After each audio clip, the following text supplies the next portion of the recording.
everybody, welcome to my channel. I have a layout that I did a long time ago, so bear with me. I am redoing the voiceover because I didn't quite like how it was. So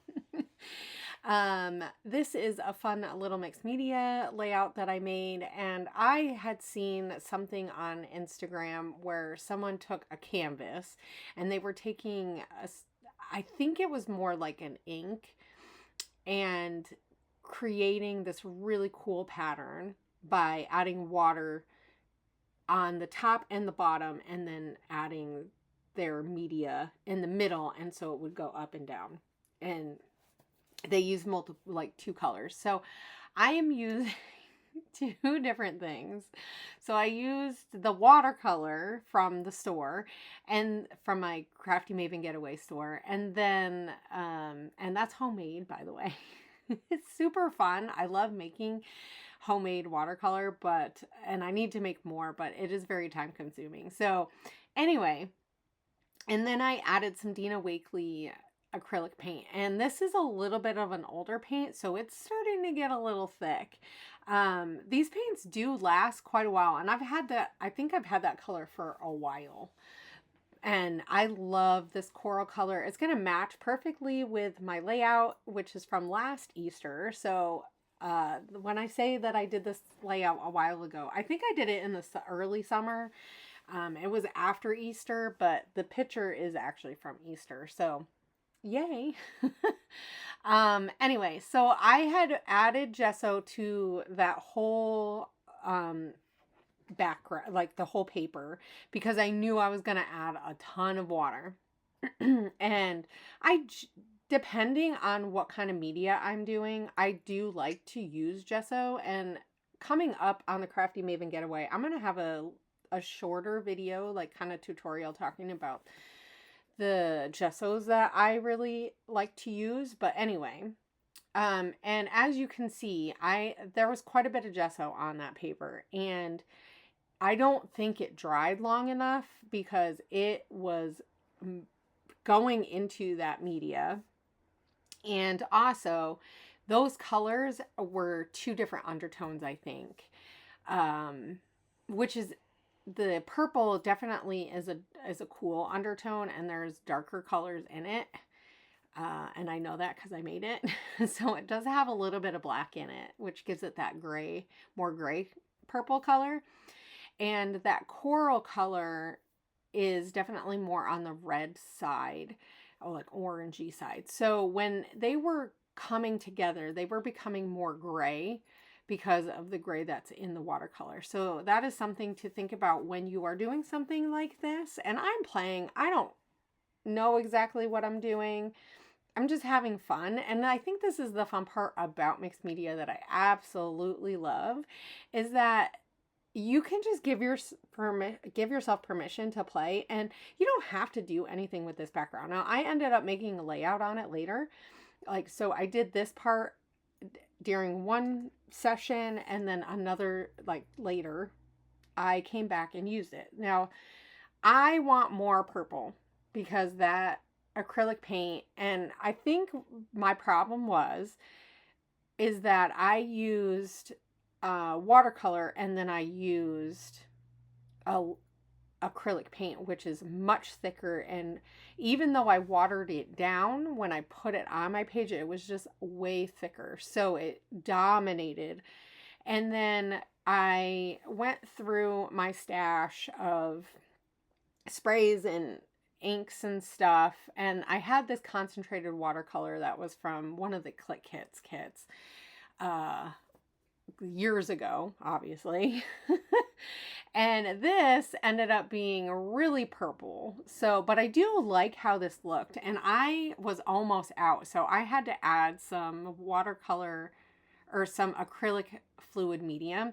And this is one thing I like to do. Not everybody is going to do this, but I generally, if I'm using acrylic paint, I like to add the fluid medium. It just helps it keep the structure of the paint.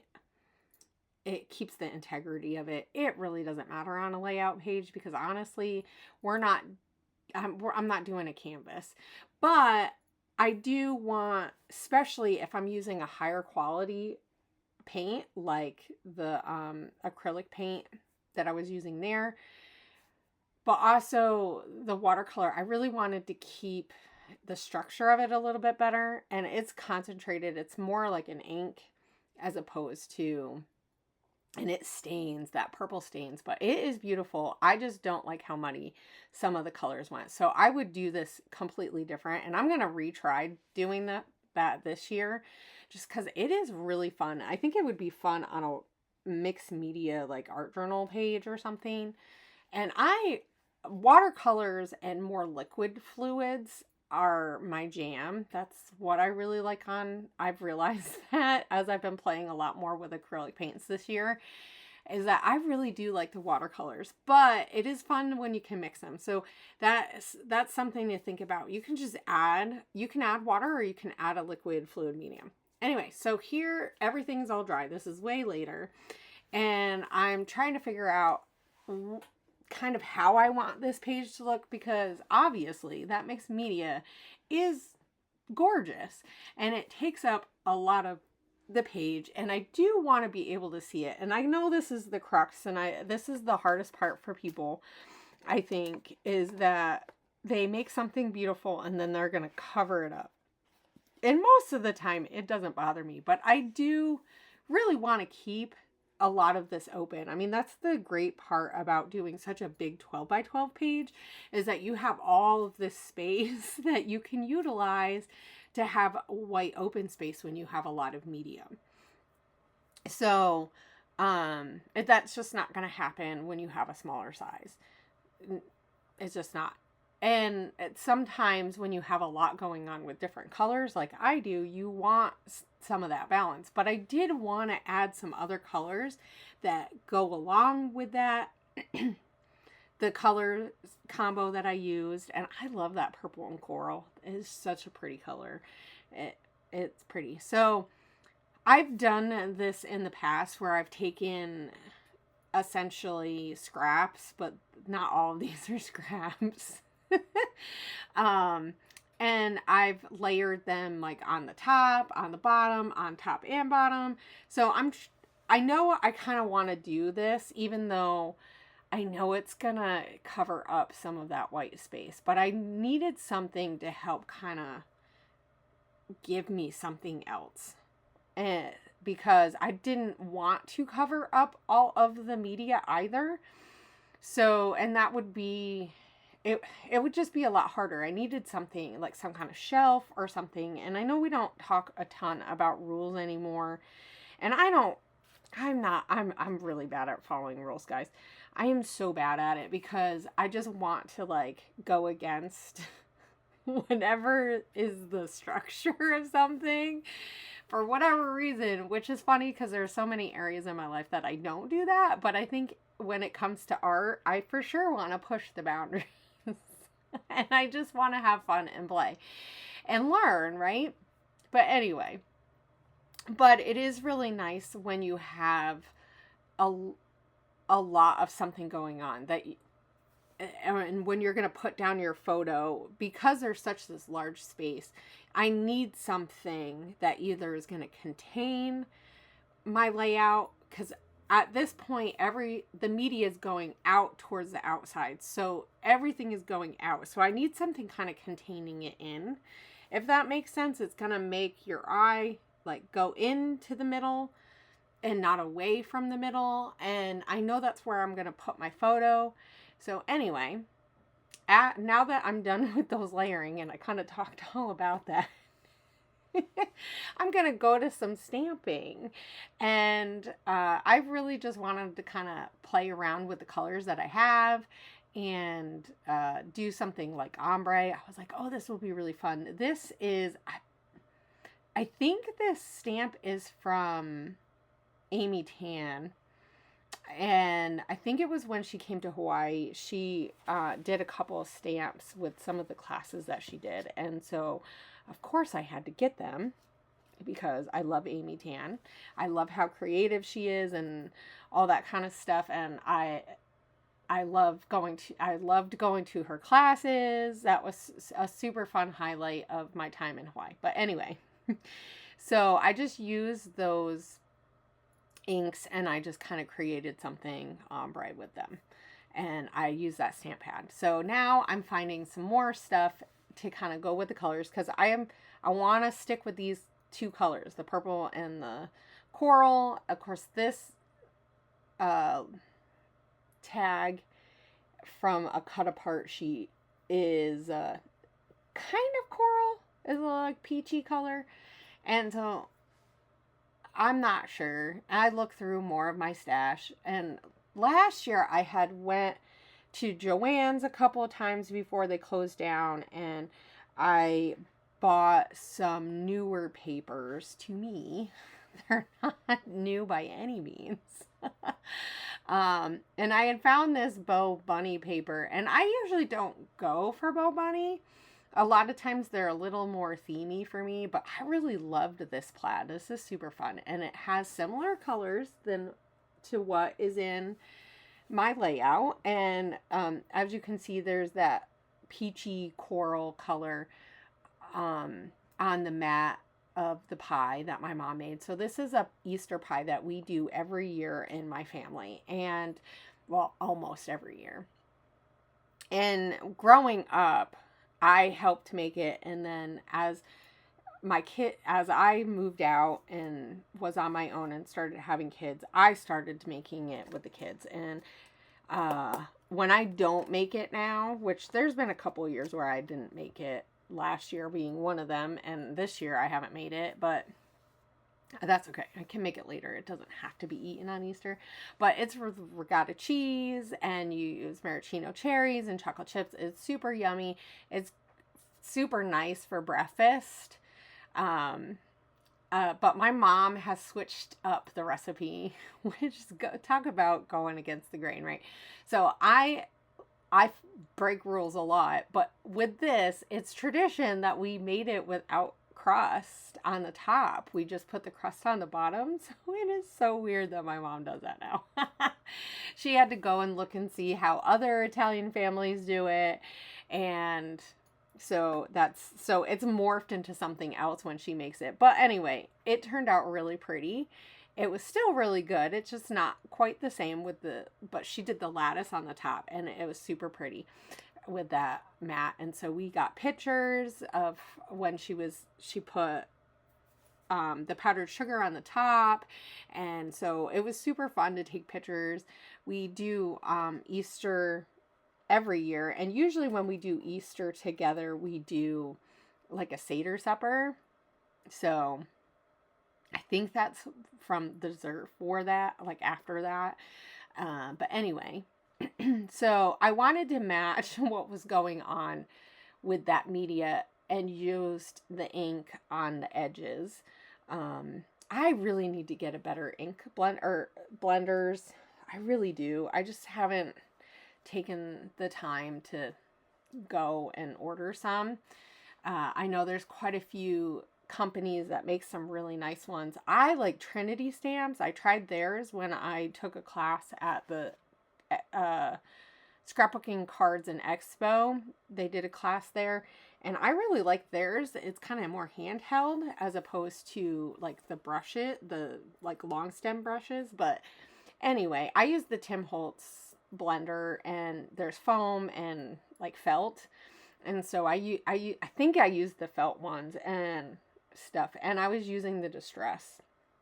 So it is a little bit different, but then I ended up needing to use ink pads anyway, because it just wasn't quite, like, you can see I'm trying to make it work with that, and it does work.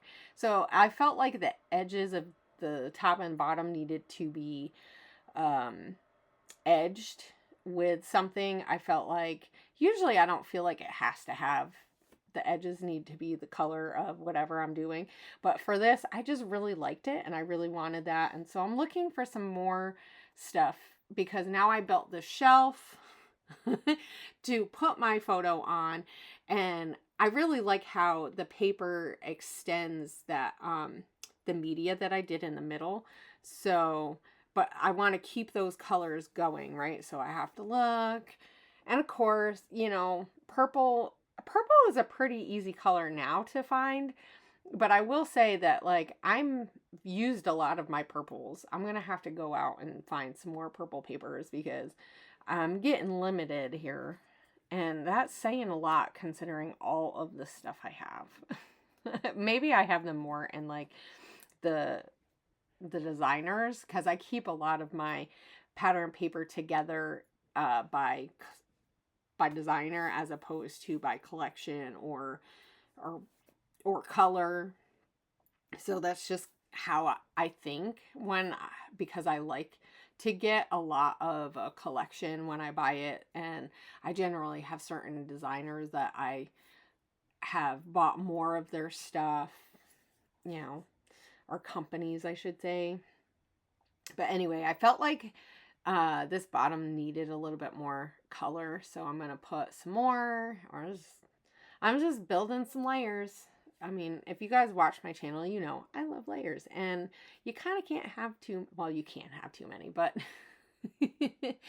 I wanted to stretch out those colors a little bit more. And because the coral did kind of blend into that purple, I kind of want to mimic that quite a bit. And so I'm just playing with it, seeing what works, because I feel like this is the best way to get that look that you want, is to just play with it. And so before I adhered the pictures completely to the paper, I did have, keep the stuff on. And then when I knew kind of where I was done with that area, I would take off the adhesive cover, the paper. Oh my gosh, guys, I'm doing this far too late. I'm surprised my brain is still working. I've been working so hard today, doing a whole bunch of scrapbooking stuff, which I absolutely love. Anyway, but I'm not getting any younger. Sometimes if I do things too late now, my brain doesn't function. Anyway, so I wonder if I'm watching something too, because I feel like this, sometimes it takes me a long time to do these layouts. I just really need to get into the groove of it. Well, and this is from last year, and this was after the store opened, so I think I was trying to do a layout, and I feel like I'm starting to get a little bit faster again. I don't know if you guys have this happen with you when you're creating, but like when you kind of take longer periods of break and you have a lot going on, it really takes me a while to get into the hang. And I feel like this time now that I'm older, and now that I have a lot more going on in my life, and I have a lot more boundaries with my non-crafty life, not to say that doesn't bleed into it, but I like to have time, like family time, where I'm actually present, right? And so I feel like because I have such hard transition, stops, because when I'm with my family, I really try to be present with my family. And not to say that I wasn't like that before, but I feel like it's a lot harder now that I'm older. I don't know. Do you guys have that issue? Because I feel like sometimes that's the crux of it, is that when I come in my room, it takes me a little bit longer to get into things. So then I'm like, okay, by the time I'm like getting going, it's getting late now. But anyway, so now here I'm pulling out that stamp that I did like a long time ago. Man, it did take me a long time to do this layout. Sorry guys. Thank you guys for watching all the way through, because I did have so much fun doing this, and that picture just looks so pretty. It was really fun using my DSLR. I use my DSLR for this, which I don't pull out like often, but like during holidays I like to. And so when my mom was sprinkling that powdered sugar, you can just see the powder coming down, because I was able to get the flash, slow enough. So that's the fun thing about using a DSLR that I feel like you don't get with your phone as well, even though I feel like I can get generally better photos with my phone on a regular basis without much effort, right? But with a DSLR, you can really like play with the aperture and play with the speed of the shutter, which was really nice. Like when I was getting pictures when the kids were little and they were running around with the dogs outside, and that was always fun because I could play with the shutter speed and get it like really slow so that I could get, you know, the dog in the air or the kids up jumping through the water, and so you could actually see the water. Those are super fun things that I encourage people to continue to pull out your nice big cameras. I know a lot of times we don't want to pull them out because they, you know, they weigh a lot more and they're a lot harder to kind of play. Like I said, it just takes a little while to get your settings how you want them, but you can get such nice photos if you play with it, and you really just have to learn it. And I am so glad I got my newer DSLR. I have a ton of photos that I want to scrap from earlier last year, a year ago. We went to Idaho and I have a whole bunch of photos from there and stuff. And so anyway, anywho, so I fussy cut a whole bunch of these flowers out. You didn't have to see me do it.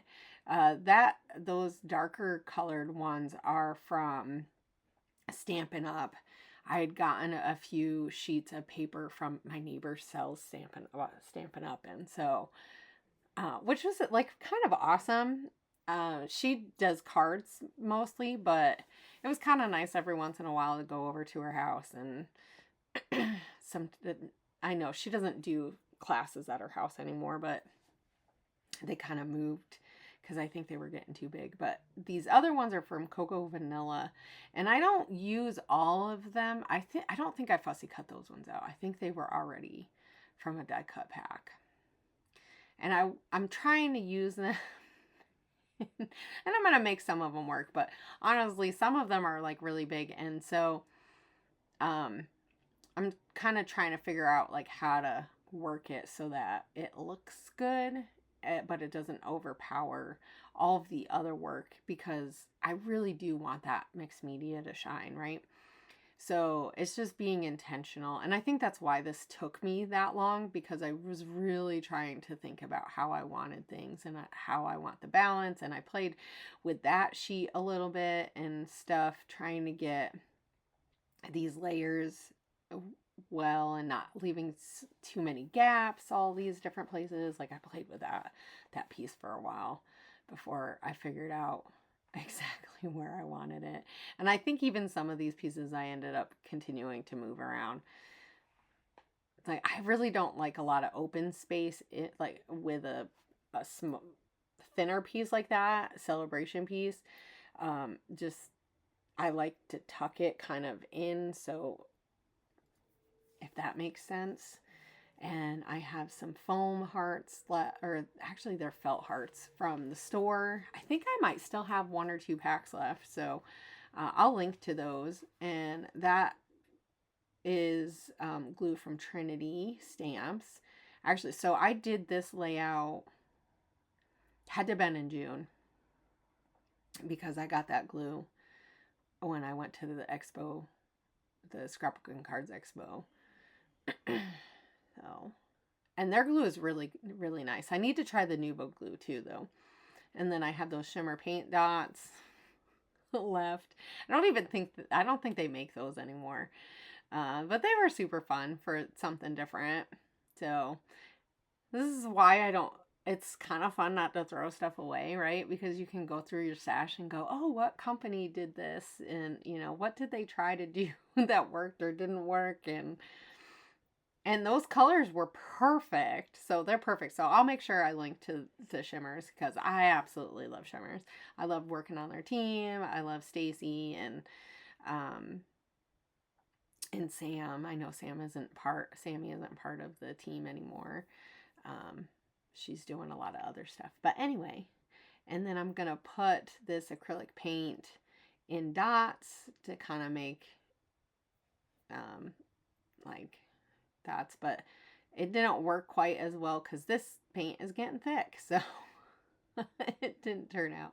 And then I was going to try to use that purple, I think it's Nuvo drops or something, and it's all clogged up, so I just used my paintbrush and cleaned the paintbrush off really well. I'm kind of picky about my paintbrushes, and I have certain ones that I use for certain types of paints. Are you guys like that? But anyway, this is the last thing that I do, and here you go. Thank you guys for staying for the 25 minutes and listening to me ramble about this beautiful layout that I created, and I hope that you have a lovely week, and I can't wait to see all that you create. Bye!